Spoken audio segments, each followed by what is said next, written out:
결혼 5년 차 평범하게 살아가던 며느리에게 어느 날부터 이상한 일이 벌어지기 시작했습니다. 항상 차갑기만 하던 시어머니가 갑자기 친절해졌고 남편은 이상하게 늦게 귀가하기 시작했죠. 뭔가 수상함을 느낀 며느리는 조용히 관찰하기 시작했습니다. 그리고 발견한 충격적인 진실.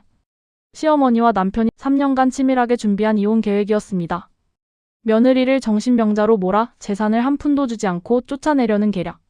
심지어 가짜 증인까지 매수해놨죠. 하지만 며느리 지은은 더 치밀했습니다. 6개월간 모든 대화를 녹음했고 증거를 수집했으며 변호사와 함께 완벽한 반격을 준비했습니다. 법정에서 공개된 녹음 파일 하나. 시어머니와 남편의 모든 계획이 적나라하게 드러나는 순간 그들의 얼굴은 새하얗게 변했습니다. 3년간 준비한 판이 단 한마디에 무너진 그날의 이야기. 지금부터 들려드리겠습니다. 이 이야기가 통쾌하다면 좋아요 버튼 꾹 눌러주시고 구독과 알림 설정으로 더 많은 반전 실화를 만나보세요. 그럼 지금부터 이야기를 시작하겠습니다. 지은은 5년 전 재혁과 결혼했습니다. 재혁은 중견기업 대리였고 지은은 외국계 회사 과장이었죠. 둘 다 괜찮은 직장에 다니고 있었습니다. 시어머니는 처음부터 지은을 못마땅해 했습니다.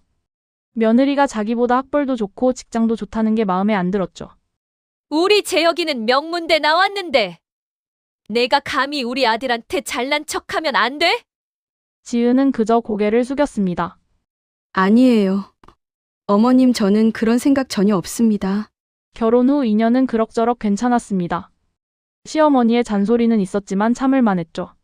하지만 3년째부터 이상한 일들이 벌어지기 시작했습니다. 어느 날 시어머니가 갑자기 지은에게 친절하게 대하기 시작했습니다. 지은아, 오늘 내가 미역국 끓였어. 내가 좋아하는 거 알고 있거든. 지은은 깜짝 놀랐습니다. 평소 같으면 절대 이런 적 없는 시어머니였으니까요. 감사합니다, 어머님. 그리고 시어머니는 자주 지은을 집으로 불렀습니다. 지은아, 오늘 저녁 우리 집에서 먹자. 내가 좋아하는 음식 준비했어. 지은은 이상했지만 일단 따랐습니다. 좋게 지내려는 거겠거니 했죠. 그런데 며칠 후 더 이상한 일이 벌어졌습니다. 지은이 시댁에서 저녁을 먹고 있는데 갑자기 어지러움이 느껴졌습니다. 어머님, 저 갑자기 어지러운데요. 시어머니는 놀란 척했습니다. 어머! 왜 그래? 괜찮아? 잠깐만 화장실 좀 다녀올게요. 지은은 화장실에 가서 찬물로 세수를 했습니다. 그런데 이상했습니다. 음식에서 이상한 맛이 났던 것 같기도 하고 그날 이후로도 시댁에서 밥을 먹을 때마다 비슷한 증상이 나타났습니다. 어지럽고 속이 메스껍고 머리가 아팠죠. 지은은 불안해서 병원에 갔습니다. 의사 선생님, 요즘 자꾸 어지럽고 속이 안 좋아요. 의사는 검사를 했지만 특별한 이상은 없었습니다. 스트레스성인 것 같네요. 좀 쉬세요. 하지만 지은은 확신했습니다. 뭔가 이상하다고. 그러던 어느 날 지은은 시댁 화장실에서 우연히 약통을 발견했습니다. 수면제였죠. 왜 시어머니가 수면제를 이렇게 많이 가지고 있을까? 지은은 의문이 들었습니다. 그리고 남편 재혁의 행동도 이상해졌습니다. 재혁은 갑자기 늦게 들어오기 시작했습니다. 매일 밤 10시 심지어 새벽에 들어올 때도 있었죠. 어디 갔다 와? 회사 일 때문에 늦었어 하지만 재혁의 말투가 어색했습니다. 거짓말하는 느낌이었죠. 지은은 재혁의 핸드폰을 확인하고 싶었지만 재혁은 비밀번호를 바꿔놨습니다. 그리고 어느 날 지은은 재혁이 밤늦게 누군가와 통화하는 걸 들었습니다. 네 알았어요. 그렇게 해요. 6개월만 더 있으면 끝나요. 지은은 문틈으로 엿들었습니다. 그래요, 어머니. 제 말대로만 하세요. 정신과 기록 몇 개만 더 만들면 완벽해요. 지은은 심장이 철렁 내려앉았습니다. 정신과 기록? 그게 무슨 말이지?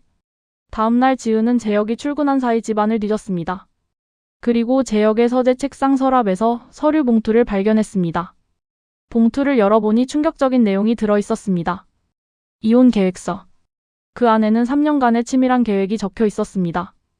1단계 며느리에게 소량의 수면제를 지속적으로 투여해 정신적으로 불안정하게 만들기. 2단계 며느리를 정신과에 여러 번 데려가 진료 기록 만들기. 3단계 며느리가 정신병으로 인해 정상적인 결혼생활 불가능하다는 증거 확보. 4단계 며느리의 잘못으로 이혼하면 재산 분할 없이 쫓아낼 수 있음. 지은은 손이 떨렸습니다. 시어머니가 갑자기 친절해진 이유, 밥을 먹을 때마다 어지러웠던 이유 모든 게 계획이었던 겁니다. 그리고 서류 뒤쪽에는 더 충격적인 내용이 있었습니다. 증인 매수 계획 시댁 친척 3명을 증인으로 세워 며느리가 평소 이상 행동을 했다고 거짓 증언하게 만들기 비용 1인당 500만 원. 지은은 온몸에 소름이 돋았습니다.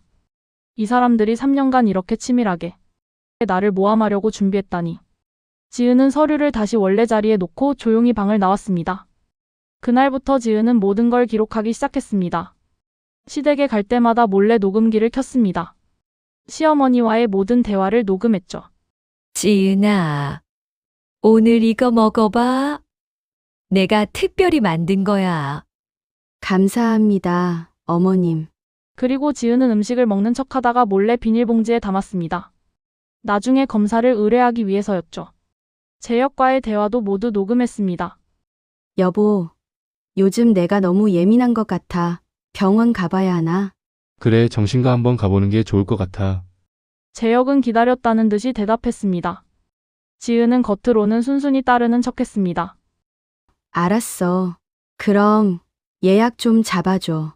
재혁은 만족스러운 표정을 지었습니다. 지은은 정신과에 갔습니다.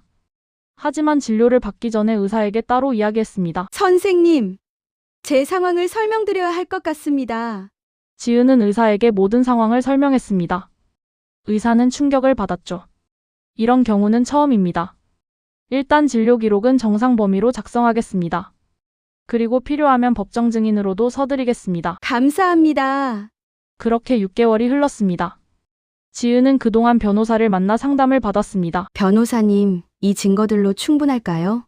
변호사는 녹음 파일과 서류들을 검토했습니다. 충분합니다. 오히려 넘칩니다. 이 정도면 형사 고소도 가능합니다. 지은은 고개를 끄덕였습니다. 준비는 끝났어. 이제 그들의 판을 뒤집을 시간이야. 어느 날 재혁이 지은에게 말했습니다. 여보, 우리 이야기 좀 해야 할 것 같아. 지은은 예상했다는 듯이 대답했습니다. 무슨 이야기? 솔직히 말할게, 나 이혼하고 싶어. 지은은 놀란 척했습니다. 갑자기 왜? 재혁은 준비한 대사를 읊기 시작했습니다. 여보, 당신 요즘 상태 이상해. 정신과 다녀도 나아지지 않고 집안일도 제대로 못하고 나도 힘들어. 지은은 조용히 물었습니다. 그래서 이혼하자는 거야? 그리고 솔직히 재산 분할도 어려울 것 같아. 당신이 정신적으로 문제가 있으니까 당신 잘못이잖아. 지은은 웃었습니다. 차갑게. 그래. 알겠어. 그럼 법정에서 보자. 재혁은 당황했습니다. 법정? 왜 법정까지 가려고 해? 당신들이 3년간 준비한 거 다 알아. 이혼 계획서 증인 매수. 수면제 투여 다 알고 있어. 재혁의 얼굴이 하얗게 질렸습니다. 뭐 무슨 소리야? 지은은 핸드폰을 꺼냈습니다. 이거 들어봐. 핸드폰에서 시어머니와 재혁의 대화가 흘러나왔습니다. 그래, 6개월만 더 있으면 돼. 정신과 기록 몇 개만 더 만들면 완벽해. 재혁은 말을 잇지 못했습니다. 그리고 이건 이혼 계획서 사본이야. 당신 서재에서 찾았어. 증인 매수 계획까지 다 들어있더라. 재혁은 손이 떨렸습니다. 지은은 차갑게 말을 이었습니다. 그리고 시어머니가 내 음식에 넣은 수면제. 검사 의뢰했어. 결과 나왔어. 6개월간의 녹음 파일도 다 있고. 재혁은 주저앉았습니다. 지은은 마지막으로 말했습니다. 법정에서 봐. 그리고 가구의 이혼뿐만 아니라 형사 고소도 할 거니까. 다음날 지은은 변호사와 함께 이혼 소송과 동시에 형사 고소를 진행했습니다. 재혁과 시어머니는 급히 변호사를 선임했지만 소용없었습니다. 법정에서 지은의 변호사가 증거를 제출했습니다. 판사님, 피고인들은 3년간 원고를 정신병자로 만들기 위해 계획적으로 수면제를 투여했으며 허위 증인을 매수하려 했습니다.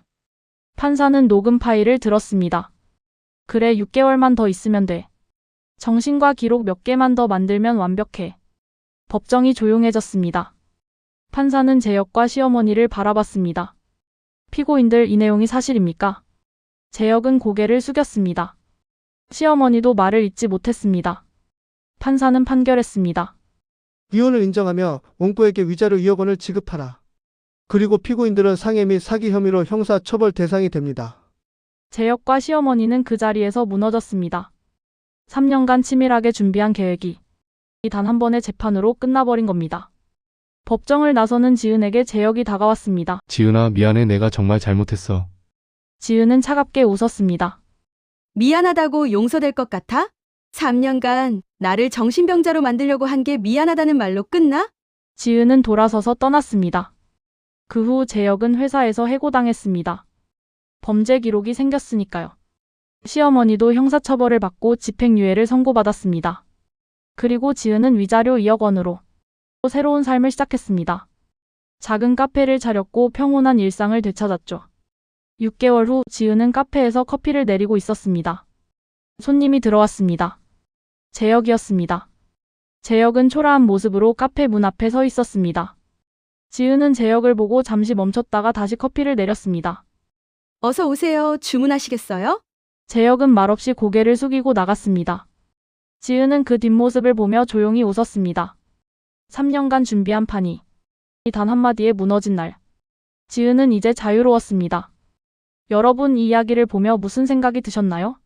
당하고만 있지 말고 증거를 모으고 준비하세요. 정의는 준비된 사람의 편입니다.